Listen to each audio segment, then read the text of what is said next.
সবাই কেমন আছো? আমার ইউটিউব চ্যানেলে সবাই স্বাগত। আর আজকে দেখতেই পারতেছো কি রৌদ্র, একবার মাথা ফাটা রৌদ্র একবারে। তো একটা প্রবলেম যেটা তোমরা কইতেছি যে অনেক দিন ধরে যেহেতু আমি ওয়েস্ট বেঙ্গলের ভাষায় ভিডিও বানাই, তো এখন ত্রিপুরার ভাষায় ভিডিও বানাইতে আমার একটু আনকমফোর্টেবল লাগতেছে। সবাই একটু অ্যাডজাস্ট করে নিও, ঠিক আছে? আর এই রৌদ্রে কার দেখে বেশি গরম প্লিজ কমেন্ট করে জানাও। হ্যালো বন্ধুরা, তো সবাই তোমরা কেমন আছো? প্রথমেই দেখাইতেছি একটা পুকুর আর এই যে বসার জায়গা, আর এখানে আছে একটা বড়শি, মানে যেটাকে মাছ ধরার ছিপ বলো তোমরা, তো আমরা বলি যে বড়শি, ঠিক আছে? দেখো পুকুরের জায়গাটা কিন্তু খুব সুন্দর। তো আমি আইছি আজকে একটা দাদার বাড়িতে, তো এমনিতেই ঘুরতে এসেছি।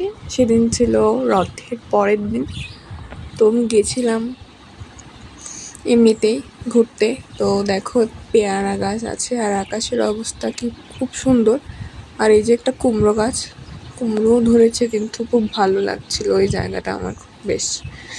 দেখো আমিও একটু তোমাদেরকে আমার চেহারাটা দেখিয়ে দিচ্ছি, আমার কি কেমন লাগছে বলবে। আর একটা জায়গা দেখাচ্ছি তোমাদের, এই যে এটা হচ্ছে ওদের বাড়িতে যে গরু আছে, গরুর খাওয়ার জন্য হচ্ছে, আমরা যেটাকে বলি বন, তোমরা বলো খড়, ঠিক আছে? এবার তোমাদেরকে দেখাবো একটা খুব সুন্দর জায়গা। তো চলো, এই যে ওরা হচ্ছে গৃহস্থ পরিবারের মানুষ। এই যে এই জায়গাটাতে কিছু জমি আছে ওদের, আর এটা হচ্ছে ড্রাগন গাছ। এই ড্রাগন গাছটাতে কিন্তু কয়েকটা ড্রাগন ধরেও আছে। আর এই পুকুরের পাড়ে আছে এখনো, এদিকে কিন্তু কয়েকটা লেবু গাছও আছে। সত্যি বলতে এই জায়গাটা এত সুন্দর।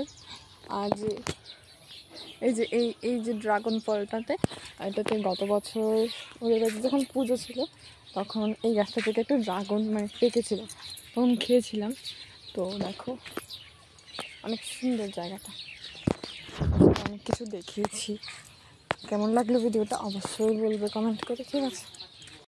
আর এই যে আমার শাড়ির ভাঁজের মধ্যে না একটা মাছি ঢুকে গেছে, এটাকে এখন বার করার চেষ্টা করছি। আর একটু তোমাদেরকেও দেখিয়ে দিচ্ছি যে দেখো আমার শাড়ির মধ্যে মাছি ঢুকে গেছে। তো এদের বাড়িতে এখন প্যান্ডেল শুরু হয়ে গেছে। কিসের প্যান্ডেল সবটাই তোমরা জানতে পারবে। প্যান্ডেলটা কিসের আমি বলবো পরে তোমাদেরকে, ঠিক আছে? তো সাথে থেকেও আজকের ভিডিওটা এখান পর্যন্তই। আর আমার একটু অসুবিধাই হচ্ছে আমার ত্রিপুরার ভাষায় ভিডিও বানাতে। তো দেখো এদের বাড়িতে খুব সুন্দর একটা ফুলের গাছ ছিল, আর এদিকেও কিন্তু প্যান্ডেলের কাজ চলছে। তো আজকের মতো টাটা এখানেই শেষ করছি, বাই, আবার দেখা হবে পরের ভিডিওতে।